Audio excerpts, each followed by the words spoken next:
corok lampahing angin kunarang rening harga kara-kara torek akiri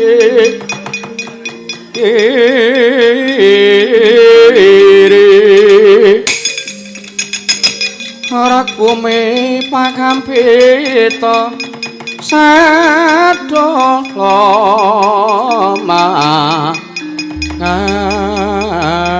ambak udan terus awor udan terus awor Astungkara sidam sekaring bawana langgeng cantrik kareti radya wonten dawuh penemban edan lakon dadi wontening empyak pertapan ing pertapan Pujabrata sakmangke ketiban pawongan kamangka kemulan anduk sajak-sajak mboten ngagem celana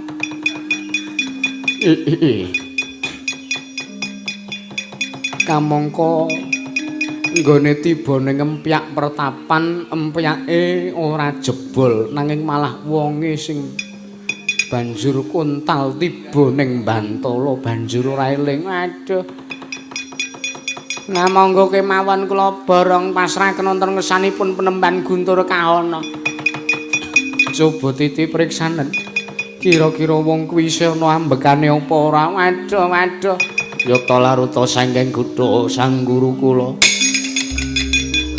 yen tan mutusa sang Sri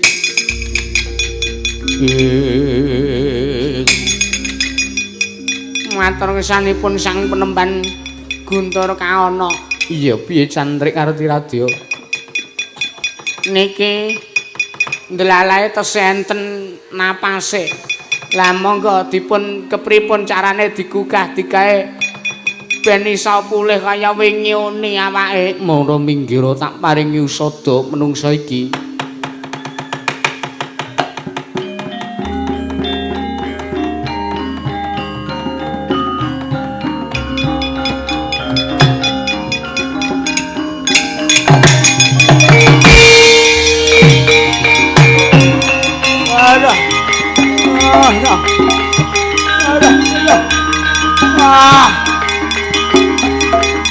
Isen gua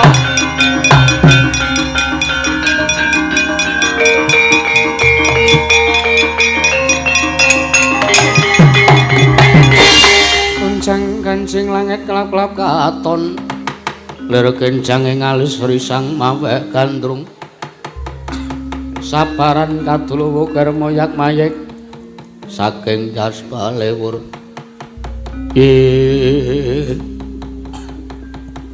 nuwun sewu Kisana panjenengan menika sinten teka sakmangke dawah ngembleki pertapan empyaking pertapan Pujabrata nuwun sewu penemban wah kula kok tiba teng mriki nuwun sewu bebetan anduk nggih wah kula mboten eling Purwadaksena kula tiba teng empyak niku jebul niki empyak pertapane sampeyan penemban inggih panjenengan sinten kula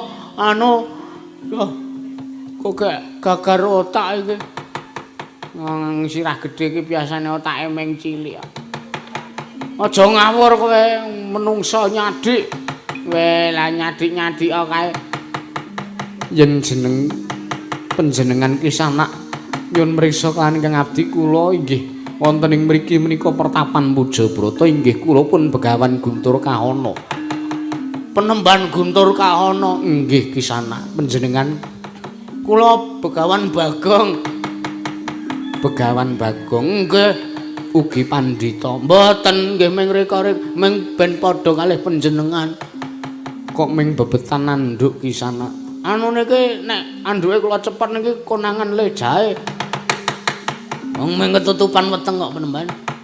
Ngaten kula niku ketoyong-toyong ketula-tula katali sudah jatuh ketiban nandha netes banyune mata aku nangis ketiban nandha randa tak kira prawan bareng tak balik anak sak kandang anggi orang melok gawe melok mamang duwe anak segede kingkong dodo randane ampang anggi orang ora melok gawe melok mamang duwe randane ampang duwe anak segede kingkong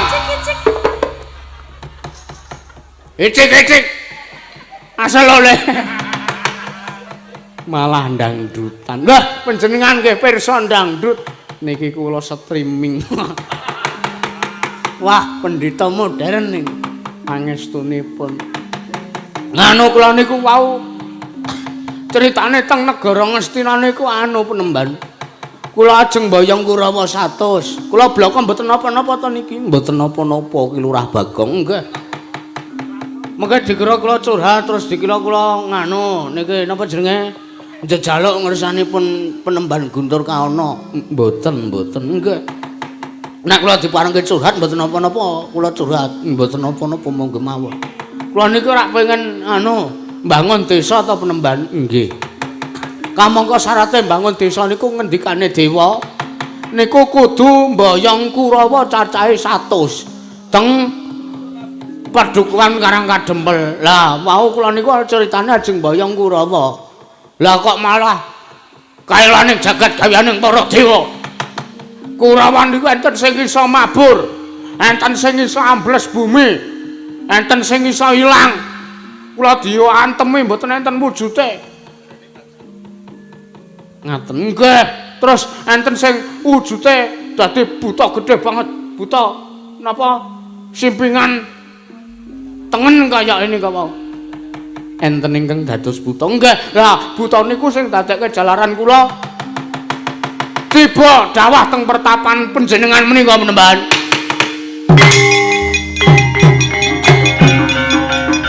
Wungu Mas, wungu. Sing ngedram jan. Wis PW le sare.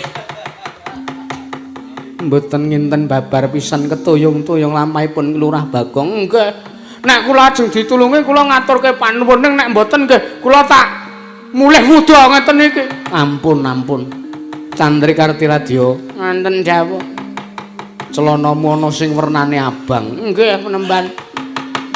Pasrahno sartane paring nongresane Lurah Bagong. Oh nggih ngestaken dawuh ning napa mboten keciliken ora apa-apa engko tak sekenge. Oh nggih mangga kula dherekaken ki Lurah.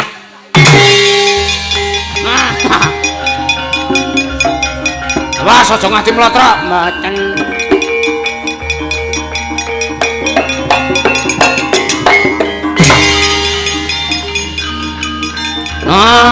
Lah pas kan kula mbiyen nggih lemu kados panjenengan. Oh iya.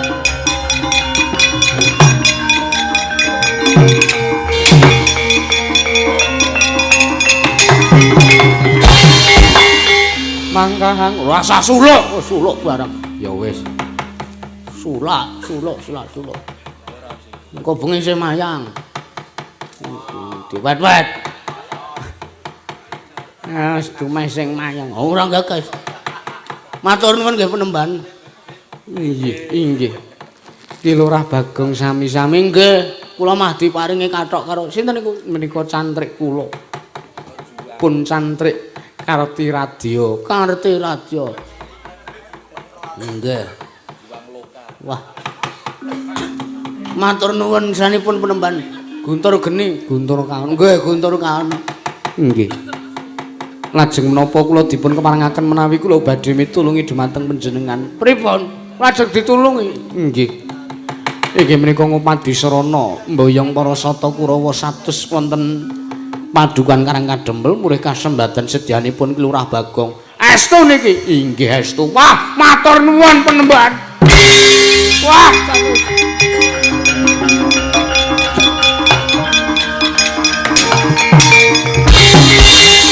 Terus ranane pripun? Mengke nek sampean ngetok nggih. Sampean ngetok teng Ngastina malah mengke sampean dibanjut. Mergo niki wong Ngastina nembe digdaya-digdayane, nembe diayomi kalih niki. Niki sinten? Niku sing lambi abang niki. Sing bayari kula niki. Ngene kathok kecilikan. Oh, mula kok nyenat.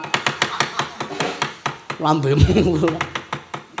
Nggih serananipun kula mboten tumuju wonten negari Ngastina nanging panjenengan. Ah mengke mah tiba teng piyak melih, mengke dandan asbes melih. Mboten kanthi wujud Panakawan Bagong. Kersanipun penemban kula aturi megeng napas. Kula badhe mindha warna wujudipun Kancil. Waduh. Si Kancil anak nakal suka mencuri timun. Si Kancil anak nakal ampun dangdutan melih. Oke, manut, kula dadekke Kancil, dadekke badak. Mbok kula didadekke badak mawon. Mboten wonten badak menika. Dadi batang menung. Kowe tak idoni lho kowe. Oh, cah cilik. Kowe kayake bar ana masalah karo keluargamu ta kowe? Oh, sing nulungi partnermu. Jenenge Mbok Sile, mbok pakake. Nakal kowe. Sampun kula aturi megeng napa. Nggih, ngestaken dawuh penemban.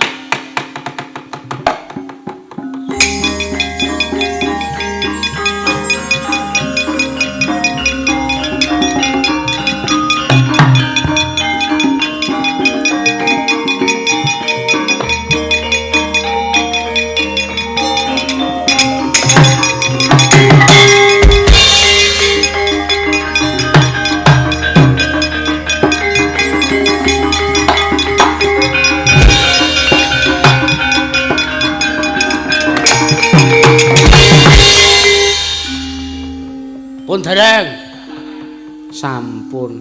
Wah. Ngapa ki aku ora ndek luput apa-apa kok digutek. Ndek pengilon ora? Manten menika. Mang mlebet. Nah niku wastafel niku ngiwa. Wedan. Sampun mangertos. Pun. Kejawi wujud Kancil. Nggih, panjenengan ugi nggadahi daya kekiyatan. Kekiyatan kuwi napa? Saged melajar kados dene The Flash. Sampeyan kulino nonton Trans TV ya. Kok delokane The Flash barang. Marvel, Iron Man, Power Rangers. Terus niki mugi dados ning kawuningan Ki Lurah. Nggih. Ingkang raka kekalih pun Ki Lurah Petruk lan Nala Garing sakmangke kabanjut dening para sata Kurawa. Kok panjenengan pirsa wonten sasmitaning dewa ingkang kula tampi nalikanipun kula lampah semedi mindha warni wujudipun Kancil dhateng panjenengan. Wah, Kurawa iki keparat.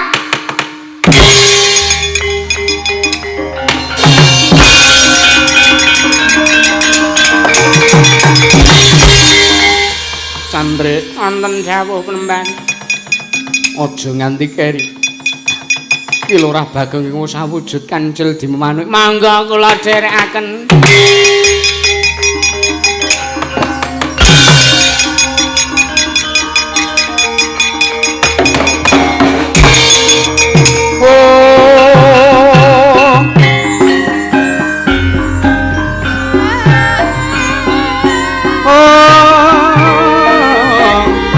Rene sata pamulateng rano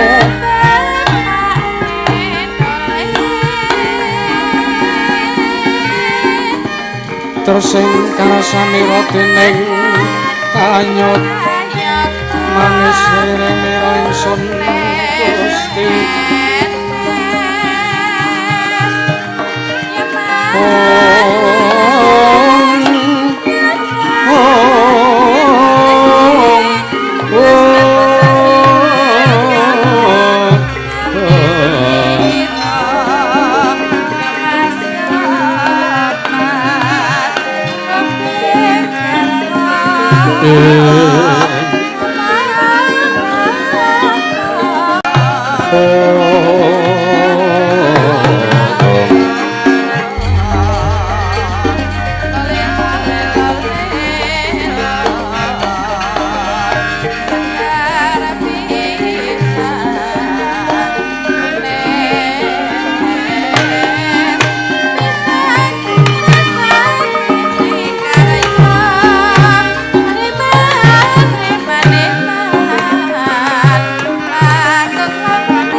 Bina sumubang Jiwang Haruna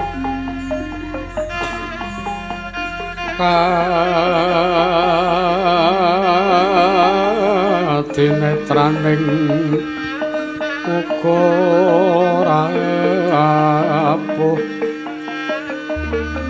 sabdaning kukila areng kanikara saketar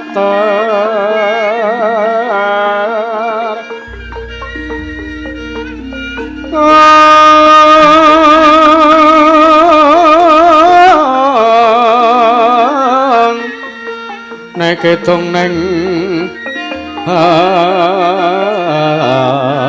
akung ler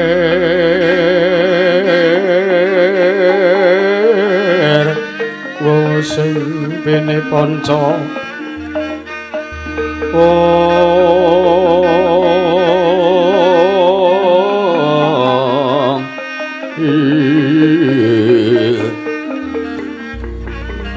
Bapak keng ayam wono marak manguh ing pagakan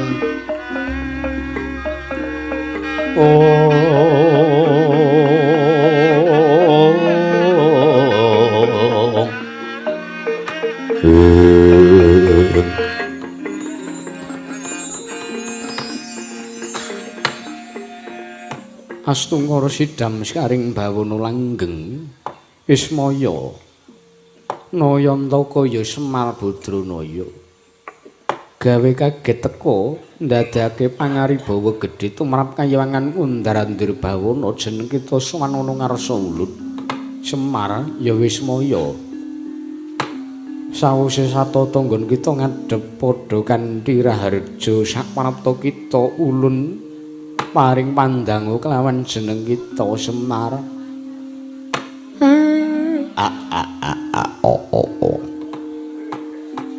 mel gagag sadulita mel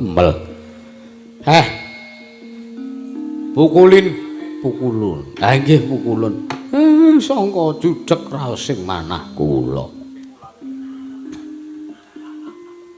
ngantos sasar susur anggen kula ngendika matur nggih matur rak napa to sasar susur slamet sowan kula pukulun mboten wonten alangan setunggal punapa. Sowan kula ngaturaken sembah sungkem pangabekti kula kunjuk sandhaping pada paduka Sang Hyang Padawinanang. Inggih ngersanipun Sang Mahardi Kengrat ya Sang Hyang Asih Prana. Ya Semar jeneng kita atur bekti kelawan panjenenganipun mbuya liwat pangestulun amanana. Kula pundi ndadosken jimat. Sawise prayoga anggon kita ngadhep banjur apa kang dadi wigatine wondene jeneng kita sowan ana ngarsa ulun ana ing kayewangan Kundarandir Bawana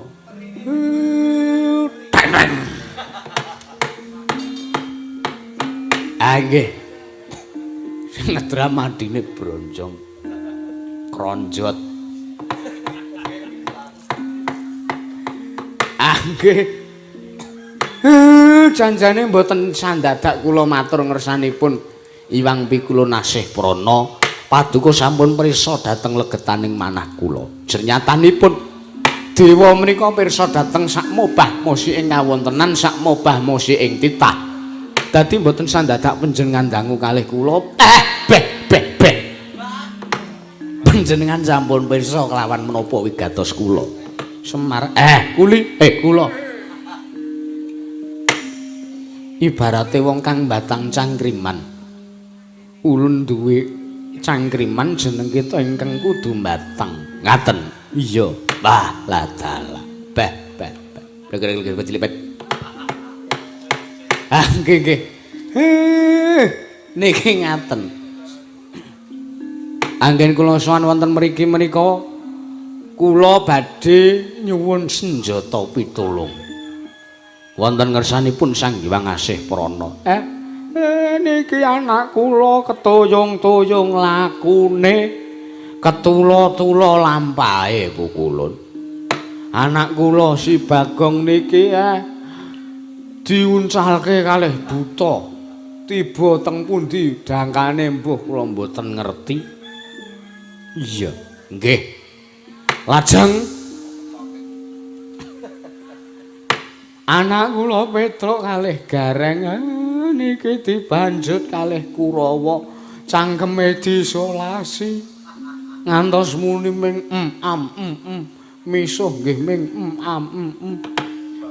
kula nyuwun pitulunganipun Bukulun nyuwun dawuhipun Sang Hyang Asih Prana Estu ngara sidam sekaring bawana langgeng Semar kula sayekti anggon jeneng kita nduweni lakon kanggo ya mangkono ki merga saka atmaja kita kang aran Bagong kang duweni gegayuhan bangun desa yektine jeneng kita minangka pamonging tanah Jawa wis pirsa sartane uga wis ngawuningani yen to wong kang duweni gegayuhan luhur mesti bakal abot sarta akeh pacobane mula aja kaget yen to panjenengan ulun mung arep dawuh kelawan jeneng kita yen to rampunging perkara iki mengko mung saka tangane Bagong dhewe Semar mboten nginten babar pisan Bukulun nggih sangka judhek atine Semar sangka bingung pikire Semar ngantos kula mboten iso mikir kanthi wening nek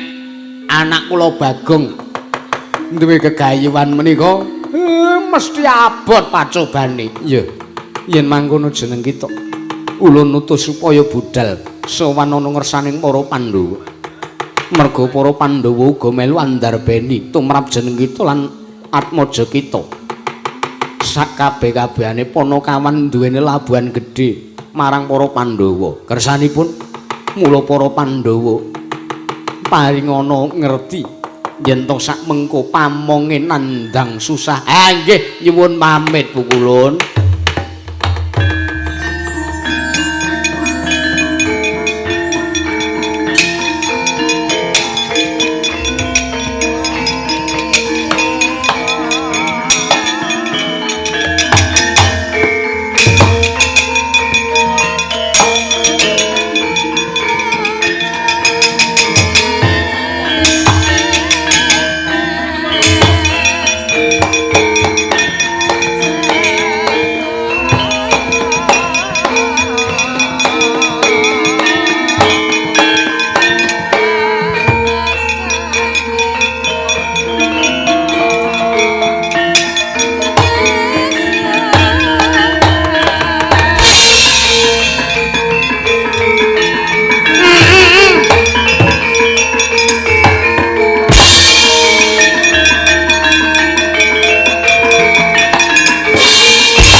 tataran kastu mriki wonten maring adawu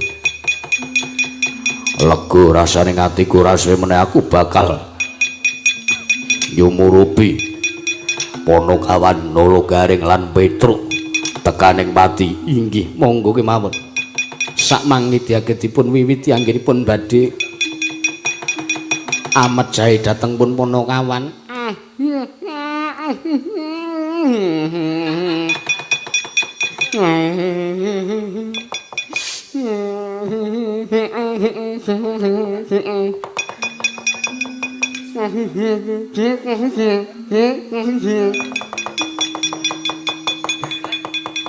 malah kosidan kasidin monggo dipun wiwiti anggenipun badhe mejahi dhateng Panakawan kok sapa nenggih nata ing Astina Sang Prabu Jaka Pitana ingkang wis ngliga juting bedhama kinarya mejahi dhateng Ponokawan kekalih gesang iku ana garing masang iku Petruk kantong bolo. Kedadak plajaring Kancil. Ingkang bantere ngungkuli bantering kilat. Ya nyaut ponokawan kekalih. Ya kagiat Sangya Prasata Kurawa den ringkus dados setunggal.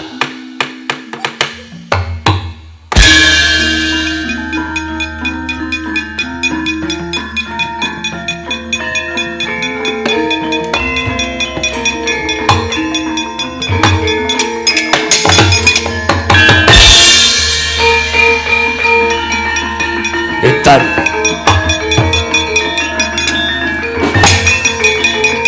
Edan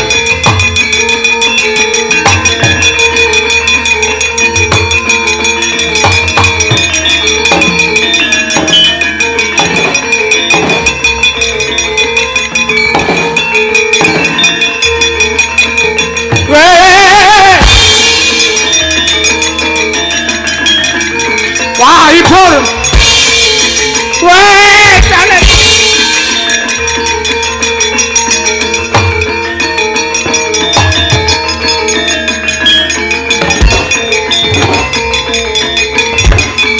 Wah, saya siset ini piye iki? Wah, edan wah. Wah, edan. Wah, pripun niku Koko Prabu? Wah, edan iki. Wah, ora ngerti sangkan paraning bilahi. Lah kok dadi awake dhewe dikubet tali kaya niki piye? Edan ana kedadian kang aneh-aneh. Wah, edan iki ketiwasan iki. Wah.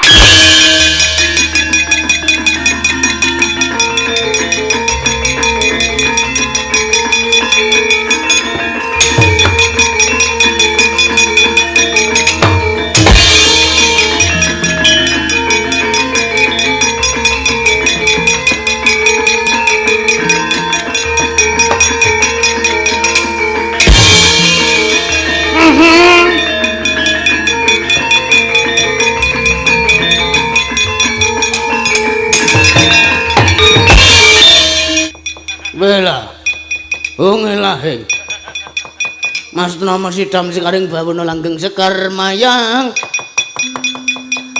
Nolo garing apa dene Petruk kandung belum. Aja kaget jeneng ulun ingkang prapta.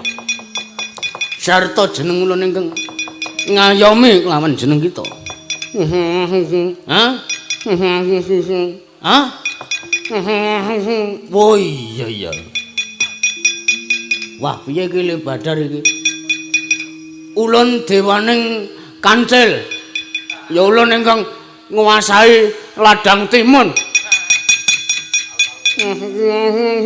Alah, wis. Piye iki mau Le Badar iki mau?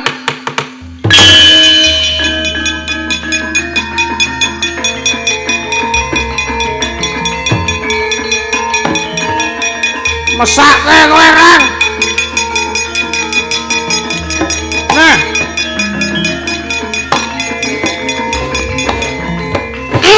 Wah, masa ya sisa.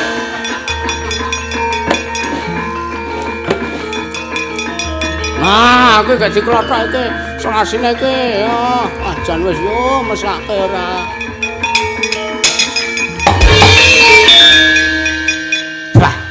Brah. Nyuwun tulung, Mas. Oh iya. Nah. Kan wis ora. Matur nuwun nyaling padha-padha ora wurunga ya matur nuwun ning aku. Ah piye wong kowe nulungi aku, Kak? Ora kok kowe dadi wujude Kancil iki kepiye? Hah? Kayak kelothokan sulasine wah kowe iki ora ngomong mau wah meh mati iki, Kang. Santai, Mah. Wah, mah tali pati, waduh. Tapi ya mau ditali anu sepatu aku ya witana ya mesake rawe ki terus.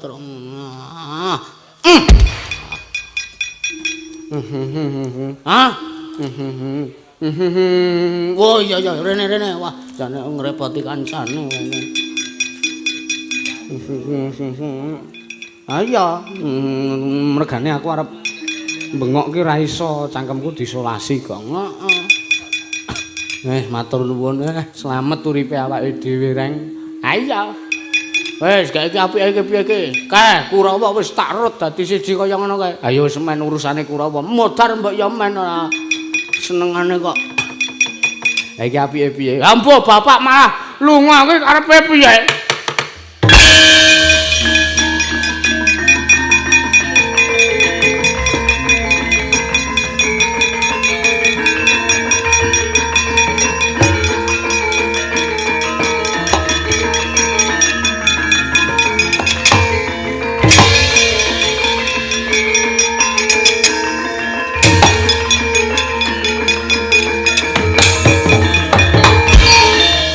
Sapa kuwi, Kang? Ha iki sing dadekke aku kancil mau iki. Sapa kuwi? Begawan Guntur Madu. Wis. Campursari. Utuh. Guntur Madu iki pendhita ing Pujabrata. Guntur Kahono kok ya Guntur Madu. Oh nggih, Guntur Kahono, Tru. Klera kleru ngono. Matur nuwun nggih penembahan wah sampun nulungi dhateng jasadipun Kang Abdi pun Bagong kalih Gareng kalih Petro ngaturke panuwun kowe ora mung begegek. Matur nuwun penembahan. Inggih Lurah Nala Gareng nggih. Matur nuwun nggih penembahan Lurah Petro inggih. Ora pati nduga manayatra ana pendhita wong liyandrayan mah nulungi arep awake dhewe. Ora melek apa piye mripatmu kowe? Cetha sing dadi kancil aku sing mbok anggap nulungi kowe pendhita iki. Hah? Ya iya jane. Wah kowe iki.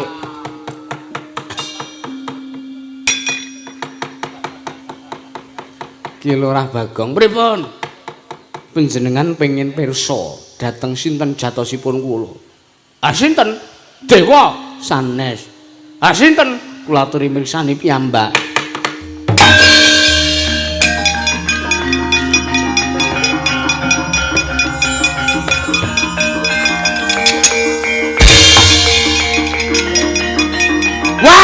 Lara apa wah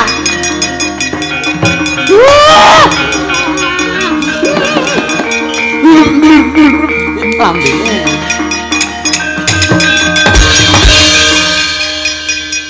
gilane ora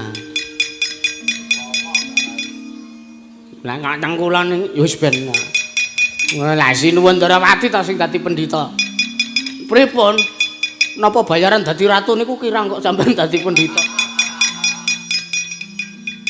Mah trima nggarap proyekan ya Gong. Men. Yektine pancen lakon iki tak gunake kanggo neter ketrimaning uripmu, Bagong. Wah, nggih. Mergo aku nampa sasmitaning dewa. Sasmitaning dewa. Iya. Lamun aku kudu sak biyantu marang lekasmu nggonmu arep bangun desa. Mah, matur nuwun, matur nuwun. Hal terus niku sinten niku? Cedhes niku.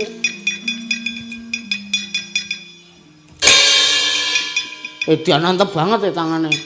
Telak. Walah Ndara Bayu. Rumangsane apa? Matur nuwun nggih Ndara. Yo. Niku kathoke sampean. Kathokku. Wah. Kathokku gambare Doraemon. Awitane model saiki iki werna-werna kaya wae ora. Wah, Kresna kowe mapan ning kene.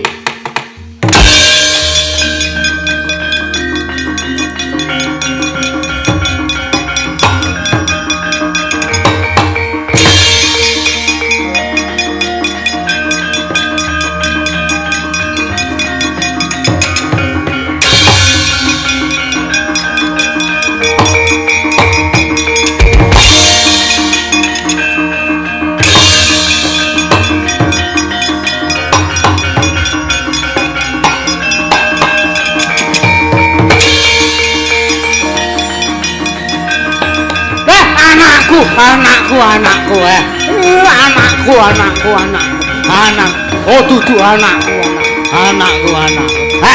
sinuwun Darawati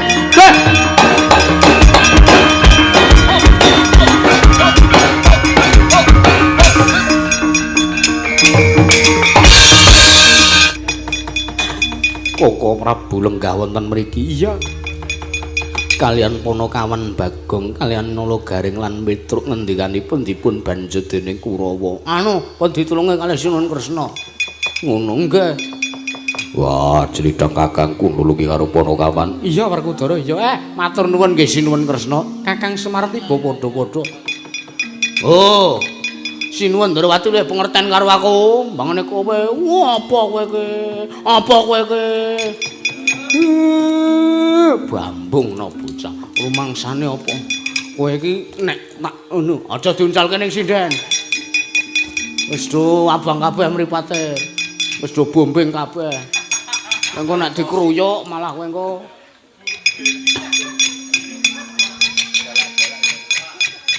Arjuna wonten dawuh. Bandaning Kurawa ingkang dibantu dening Bagong Kemau. Udarana. Weh, mboten sah, kula mawon sing ngudari. Oh ya wis nek wis aku nggih.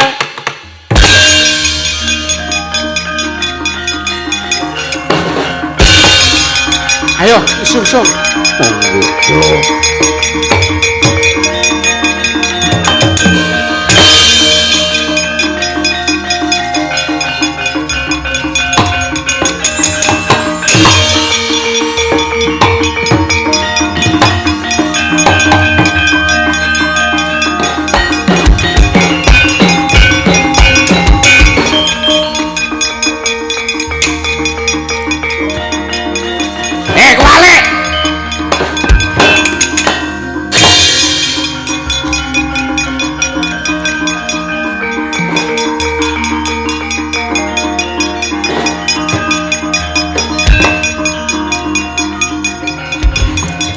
Arep tiru-tiru kok ora oleh.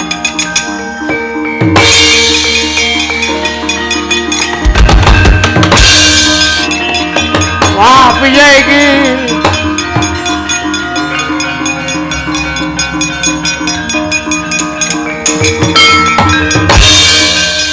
Wah, edan iki piye iki? Ora ana sing iso nulungi aku iki. Wah, parat.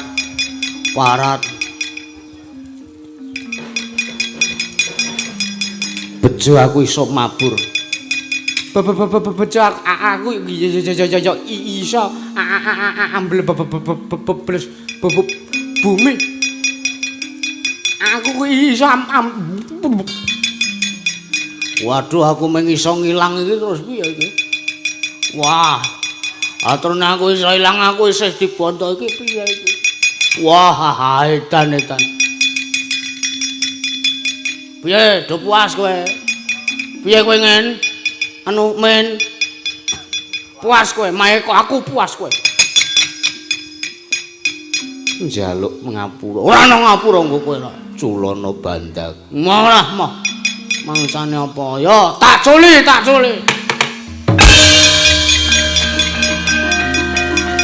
Wah, ngene ra penak.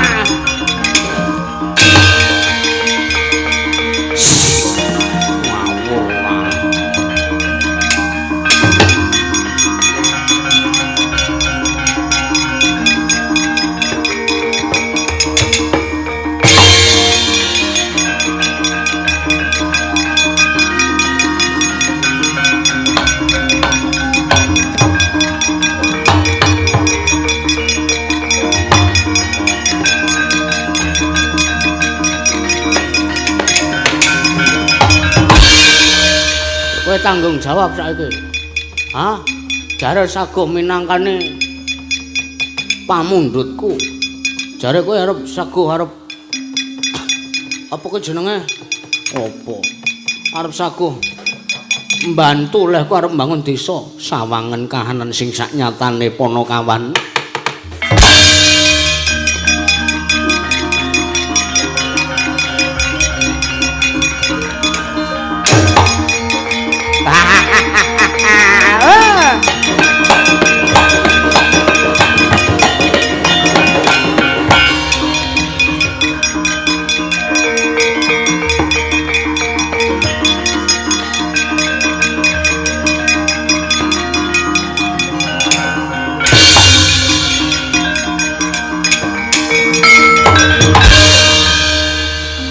Apik bagus mau kok malih dadi kaya jumbo.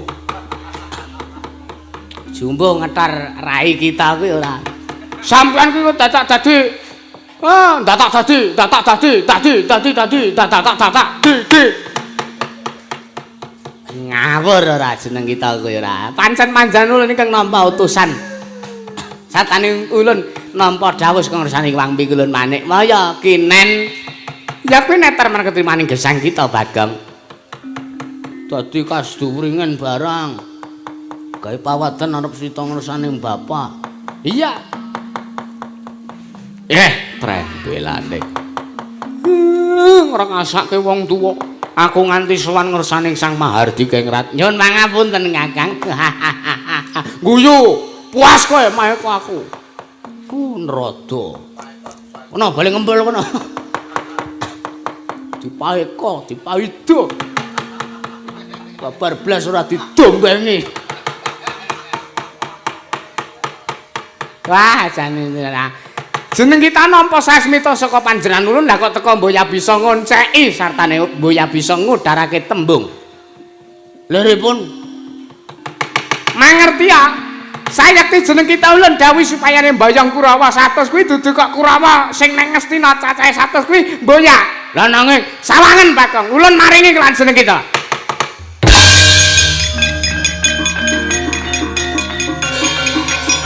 Bo. Walah, wong mbok yo ngendika wae. Dewa iki dadak meneh sanepan barang ngopo to? Ya nek mboya maringi sanepan mungkin jeneng kita mboya gayeng lakone yen to jeneng kita mboya ketoyong-toyong. Wah. Oh, carat ngrasake wong. Tegese Kurawa 100 niku dit 100.000 niki. Iya. Mboya mung dit cacahe 100.000. Nanging duit pira-pira bisa gawe serana kasiling nganggon jeneng kita mbangun desa. Nggih.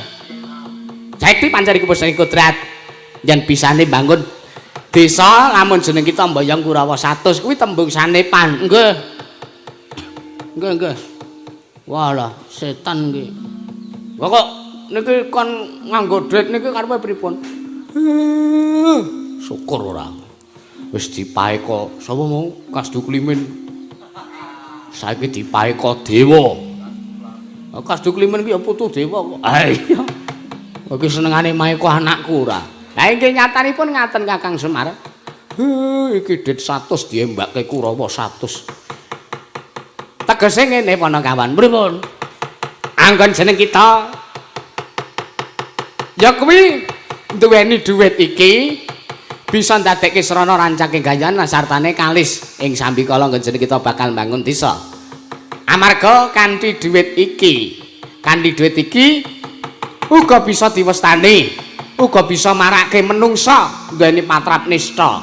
Imbane kaya Kurawa. Lah ngepasi Kurawa cacahe 100. Dhuwit ki nek kala mangsa lho iki. Nggih. Nek wong ora mbaya iso mapake marang uripe, merga dhuwit wong iso dadi duwe pakarti nista. Nggih. Ana, contone nyambut gawe mung sak dhuwit. Contone mbedhek mung sak dhuwit. Oke banget kedadiane. Nggih. Utang karo kanca. Banjur silaturahmine pecah merga sak dhuwit. Mula yen panjenengan kita kepengin bangun desa ya gunakno dhuwit iki. Ameng 100.000 napa cukup? Wis berkayang-kayangan bakal nemahi marang sak foto-fotone ya Pak Paweling ulun. Nggih. Paweling ulun aja ngasih gunake dhuwit iki kanggo barang kang nista. Aja diguru ning Parangkusuma lho, Pak. Mboten, Pak, sampean. Mung kuwi Paweling ulun. Nggih, mboten.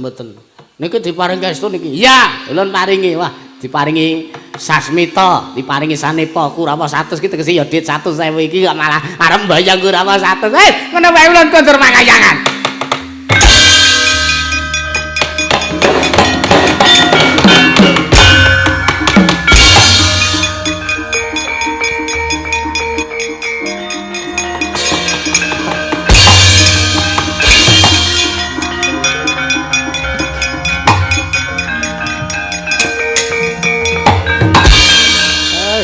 Dit 100.000 lumayan nggo golek sumber. Mir, gareng isih usaha bur to? Isih. Angkar tak sambati tak kon ngebur kae kulon kae wis ana sumbere. Kulon kae cerak masjid kae sumbere kae. Tenan. Sumber air bersih kono kae, kulon masjid kae. Kurawa, Ndara Kurawa. Yo.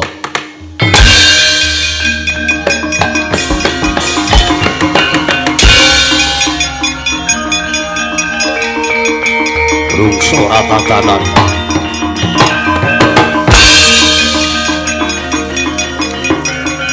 Pandhawa dikurubun. Yo.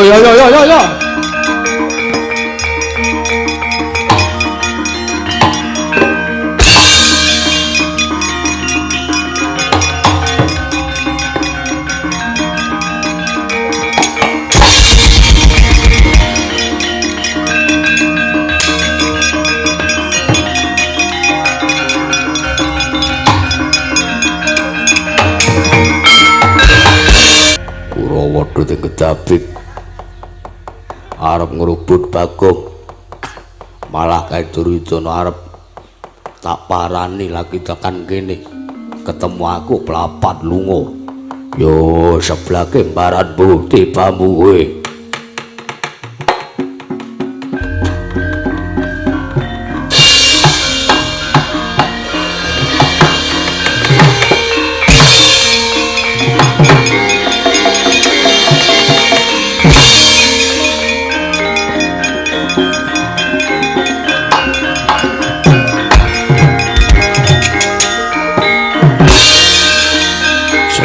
Aige.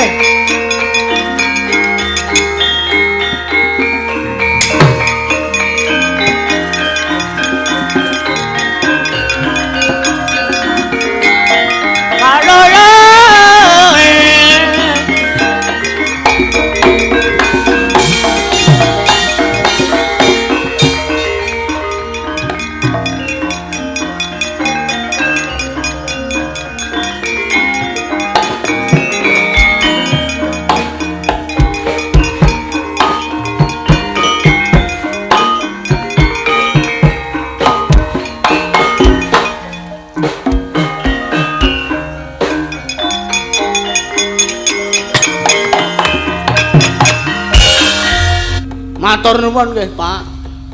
Piye? Merga donga pangestune Bapak. Heeh.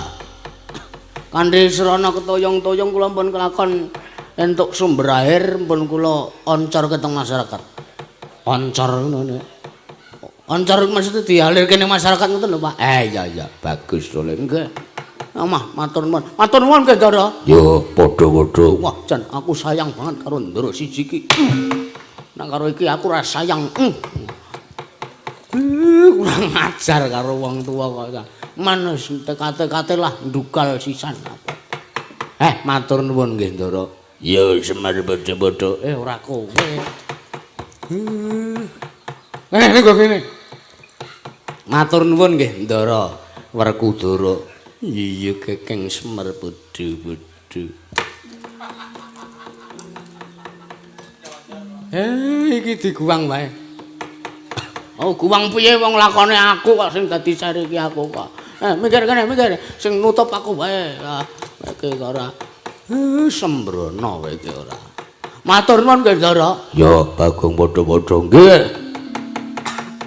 Biasane sing nglakone bapak niku sing bangun desa bapak. Sakniki gentenan kula. Yo. Sedaya lepat kula nyuwun pangapunten. Padha-padha. Mugi-mugi sak pengker kula sak rombongan. Kowe aku ora iso ndonga. Mugi-mugi sak pengker kula sak rombongan saking mriki warga masyarakat ing dusun Kalisalak, Desa Lemah Ireng, pinaring ana karahayon tepi saking rubeda caket mring karahayon karaharjan keslametan gemah ripah lo jinawi ayom-ayom tata titi lan tentrem gemah ripah karta tata tur harja. Yo Semar nggih. Sing do bebakulan kulak murah adole larang. Amin. Sing padha among tani hasile apik kabeh. Mbuh tani sayur, mbuh tani palawija, pari, jagung, sak panunggalane lancar sayanipun. Yo aturke panuwun. Pokoke donga terbaik gandeng Gusti menika Maha mengetahui napa sing dikarepke kalih titahe.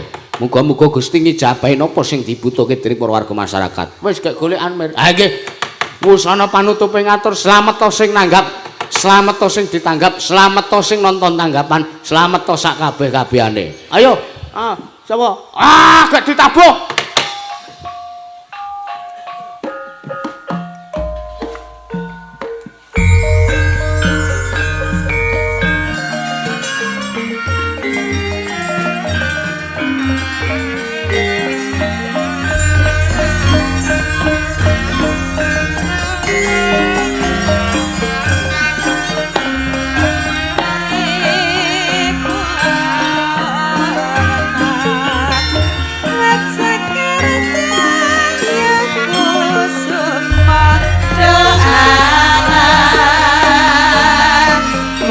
Okay.